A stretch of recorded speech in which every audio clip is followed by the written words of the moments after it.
me. I'm usually live on Facebook, but because of issues with Facebook and my identity, apparently, I'm just going to jump ship, I guess. They trifled again? Yeah, they're trifled again. I can't log into the app without uploading an ID.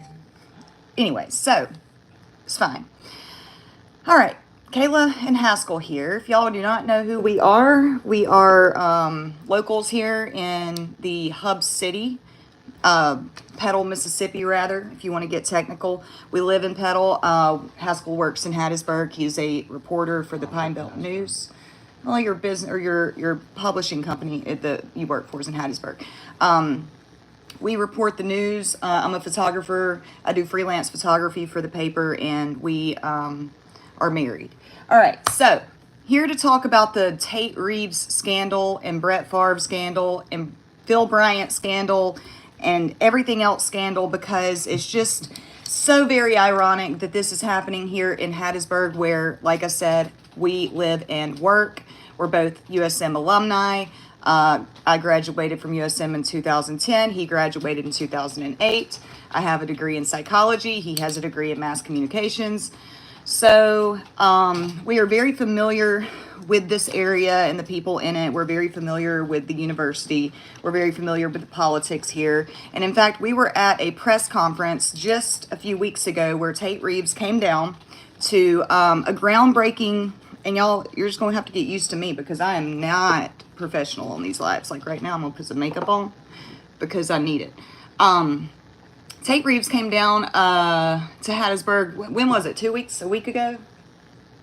A week or two? Not this past Friday, but the Friday before that. Okay, yeah. Tate Reeves came downtown in Hattiesburg to do a groundbreaking press conference for a company which will remain unnamed because I do not want to be sued. But while he was here, y'all might have seen there was some national news that was made about a comment where he said, and I quote, "Good afternoon. As always, it's a great day to be in Hattiesburg, and as always, it's a great day to not be in Jackson." That was awesome. Where he proceeded to say, "I feel like I can take my emergency management hat off," and blah, blah. All right, so that was what he said. It was a joke. And we were at that press conference. We were sitting there on the front row, and there was a lot of media there. So I'm not sure who pitched it originally to the national news, but it was definitely hurled out there very quickly for all networks to pick up. And so we haven't been very heavy on the reporting for this whole entire situation with the Brett Favre thing, but I have been heavily following the flooding and the water crisis, and I guess now it's time to kind of shift gears and talk more about this fraud taking place with DHS. Because this has got to be talked about. So basically what's happened is Brett Favre was hired or paid a sum of money. He was supposed to deliver some speeches. The money was from the welfare system to the tune of several $1 million. He never delivered on his promise. Furthermore, we find out that not only did he not deliver, but allegedly he didn't. Well, the money was then spent to build a volleyball stadium at USM, the University of Southern Mississippi, here in Hattiesburg, Mississippi. The money was used for that stadium out of the welfare money. So this is welfare money from the Poor and Needy Family Fund going to build this university's volleyball stadium. Okay, so we learn over the course of several years now, an audit has been taking place. The state auditor, Shad White, has been in on this since day one. I believe they began the audit in 2019. They have uncovered a large amount of fraud and money that is being embezzled or funneled or misspent or not spent or whatever. And in the middle of this entire ordeal sits NFL legend and quarterback Brett Favre, our former governor Phil Bryant, our current governor Tate Reeves, the former director of the Department of Human Services, can't remember his name right now. He actually already filed, I got the article right here. May have pled, some of these people have pled guilty. There's Nancy New involved. She is the person that was involved as the nonprofit, owner of the nonprofit, or founder of the nonprofit. So a lot of people are involved in this, and a lot of people have already either, who's that? Tony Taylor. A lot of people have already either pled guilty or admitted something or turned over some information or cooperated in some way. But as of right now, we have not seen any real action out of Tate Reeves or Brett Favre in terms of, or Phil Bryant in terms of, all right, consequences. Let's talk consequences. So we are watching this pretty closely to see what's going to happen next. I'm looking at a story right now. By the way, if you're wondering, the first outlet that started the conversation about this was Mississippi Today, I believe. That's who you can go look at if you want to look at the story. Let's see. And there is some new information about this today that I will talk about in just a minute. So 23 hours ago, Phil Bryant denies involvement in Brett Favre's volleyball scandal. All right, so we do know that there are text messages, unless they're completely fake, which at this point, all of this is allegedly and guilty until proven, or innocent until proven guilty and whatever, okay? But we do know that there have been some text messages leaked to the media that appear to be from Phil Bryant, former governor of Mississippi, and Brett Favre, regarding this transaction of funds from the Department of Human Services and the welfare money to Brett Favre, to a nonprofit, and to the University of Southern Mississippi. In some capacity, that conversation seems to have taken place in some form or fashion, and that has been leaked to the media. All right, hold on. I got to resituate myself. Okay, so what do we know? We don't right now because, like I said, everything is innocent until proven guilty. Now, we do know several people have already pled guilty, and that is what is so interesting about this. You have people like Nancy New, who is the founder of the very founder of the nonprofit that was in this from the very beginning, saying, I'll give you anything, I'll cooperate, here's the information. So why would a person put themselves out there like that and put themselves in harm's way and like say why would they do that unless there is something to it? Wow, look at these filters. This is my first time going live on YouTube, y'all. So bear with me as I learn. I might need a filter or some bubbles. Okay. Anyways, now my husband, like I said, he is a reporter here for the Hattiesburg Post, HubCitySpokes.com. Y'all can go check him out. His name is Haskel Burns. He's been a reporter for Hattiesburg for 12 years. And he has been writing about this here and there. And like I said, we have been in attendance to recent press conferences where the governor of Mississippi has come down to Hattiesburg not to talk about Brett Favre, not to hold a press conference about that, not to talk about the fraud, by the way, which is the biggest fraud scheme in the state's history. He ain't gonna come down here and talk about no Brett Favre. But instead, he's gonna, don't put that in this video or I'll have to completely delete it. What? No, that's not to be opened. That's from that brand, y'all. I'm about to talk about it. He comes down here to break ground on a brand new $40 million headquarters, which I will not mention the name of. And he gets up there after they're giving out free branded bottles of water. He gets up there and makes a joke about his city of Jackson, who was currently without water, without clean drinking water, okay? Down here, digging dirt for millionaires, making these jokes, drinking this branded free water, and then you want me to believe that you're going to do something about this. I think you should do something about this, Tate Reeves. That's the name of the video. I said Tate Reeves should do something immediately. This is coming from 2 USM graduates. My husband, the reporter for 12 years for Hattiesburg, first at the Hattiesburg American, now at Hub City Spokes. I am a very involved person too. I actually cannot talk about what, I don't think I'm going to drop the pedal name. But I'm involved too with a lot of this stuff. But I'm just there to record the videos and take the pictures for the most part. I'm kind of just in the scene in the background. We're not what is the word? We're not we're not newcomers here. We're not just showing up for this. We've been here for this, okay? We live here.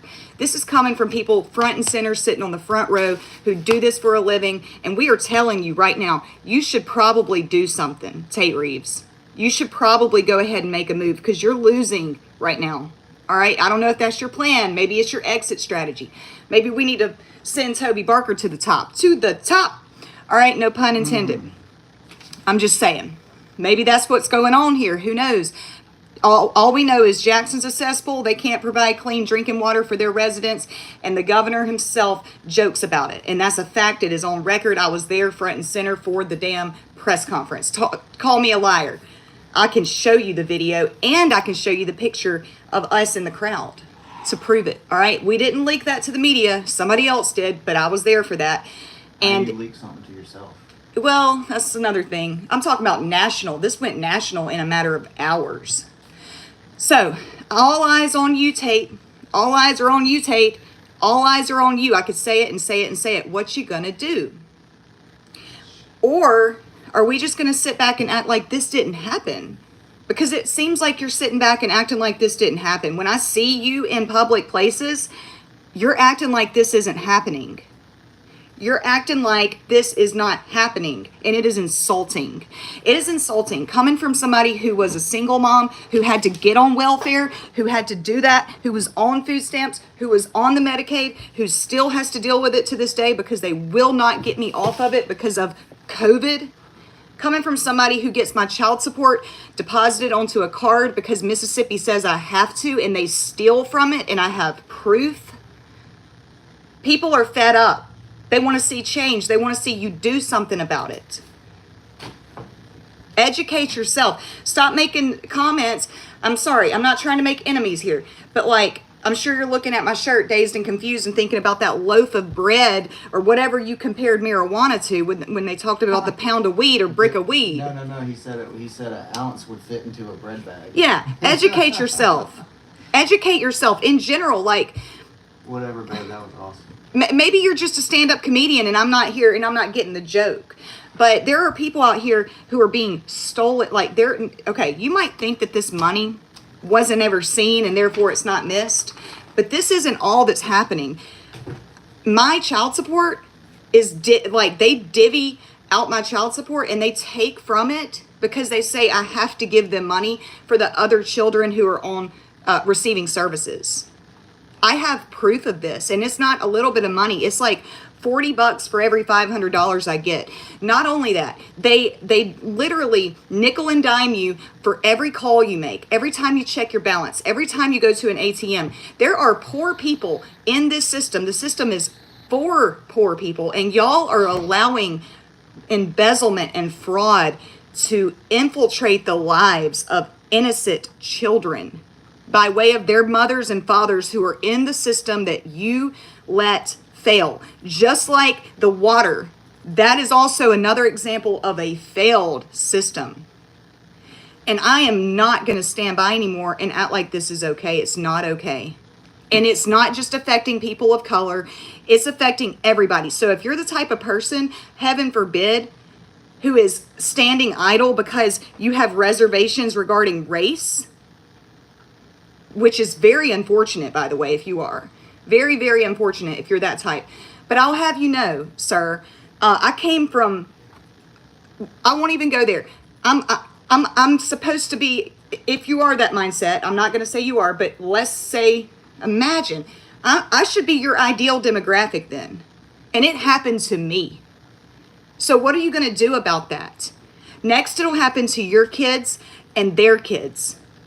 Because you have 3 daughters, Tate. You have 3 young women that you are putting into the very world and in the state, unless they get the hell out of here, which they probably will. God bless their soul. I have a daughter and a sister. My dad had only girls. So are you comfortable knowing that your children are going to be put in a world, in a state that you govern, mind you, where they could potentially fall in the cracks of this fucking broken system? Oh yeah, you're not going to let that happen, right? You're not going to let that happen. We'll see what happens. I'm not going to say anything more than that. You would be surprised. You would be surprised. Oh, my daughters, I don't wish anything on them. My dad didn't wish any bad on me either. It happened to me. So put yourself in the shoes of people in this situation who have no choice but to go through this department, who are told that they have no choice. I was one of them. They went so far as to launch an entire case against the father of my child for child support that I never even got a call about. Just to intervene and intercept child support to steal from me. Okay, so I am very, very involved in this system. I have been since the moment I got pregnant. She is 6 now. I have watched this shit myself. This is not a game. Now, Brett Favre might be the figurehead we need to I guess, catapult this into the audience that can do something about it. But what are we going to do about it? Tate, do something about it. Brett Favre, do something about it. I am tired of showing up for press conferences in the heart of Hattiesburg. Next to Brett Favre's house, mind you. He doesn't live far down the road. With the governor of Mississippi showing up and talking about everything but how he's going to solve this major problem with fraud in the Department of Human Services, which is there to serve the poorest people in the poorest state of the nation. Get it right or don't run again. Get it right or lose your job. Get it right or lose everything you've worked for, because you can be voted out just as fast as you were voted in. Like I said, maybe this is your exit strategy. Maybe this is some self-fulfilling prophecy that we have here. Who knows? I think of all of these scenarios all the time because nothing makes sense anymore. But one thing, if this is, whether it's, was that the ice cream truck? Yeah, you hear that? There he goes, look. That makes sense. That makes sense. So thank God for that nostalgia. But all I've got to say is that if you're going to be in a position of power, whether or not this is a self-fulfilling prophecy move, whether or not this is some kind of divine intervention, whether or not this is pure stupidity and ignorance and whatever it is, under any different scenario, whatever it is, your next move should be to do something and do something profound. Do something profound. If you want to leave a lasting legacy in Mississippi during your tenure as governor, I recommend making the last first. Like the Bible said. There go my husband belching. We've always been the last here in Mississippi. We could be the first if we would just correct the problems we have. We know what they are. We know how to solve them. Plain as day, there is no reason to not solve these problems at this point. If you do not solve them, then you are failing. Not only your state, your country, your children, their children, and you are not going to sit on my watch and do that. I'm sorry. I have a dog in the race. She is a 6-year-old kindergartner. I will fight until I can no longer fight for her. So, what are you going to do? I said I would make this less than 20 minutes. I'm looking at 18 minutes and 19 seconds. What are you going to do? Tate Reeves, if you happen to stumble across this video, because I've been Googling and YouTubing this topic, and I don't see a whole lot of people talking other than the big wigs out there. Coming from an alma mater, coming from a person, 2 people who graduated from the University of Southern Mississippi. Before that, we graduated from Petal High School, the best district in the state. He is a reporter. I'm his wife. I'm a photographer. We do this together. 12 years reporting government and politics. This man right here, Haskel Burns, look him up. Look him up. We're on this. And we're not going away until it is solved. I will get on here every single day. And I will report every single move that's made. Watch me. And then when it comes time for elections, we'll see what happens. Because this is a disgrace. It's sad that the people of the state, they don't know how to vote on anything outside of name recognition. I mean, yeah. It don't make no difference. That's the sad part. They'll learn something. Shit, when? We'll see. You should be concerned though. I mean, you should be concerned. Look us up. Look at what I do for a living. You should be concerned. I can throw a campaign together like right now. This is not a threat. This is just simply saying, like, I've got the know-how. I've got the platforms. I've got the media. I've got the camera. I've got the words. I've got the writer. I've got it. And I will do something. Fix the problem. My life, my daughter's life, your daughter's life, their children's life, our generations ahead depend on you. What are you going to do? I'm out. That's it. I don't even know how to stop the video. How do I stop it? Let's see. I went over my 20 minutes. Yeah. Okay, let's see here. Y'all,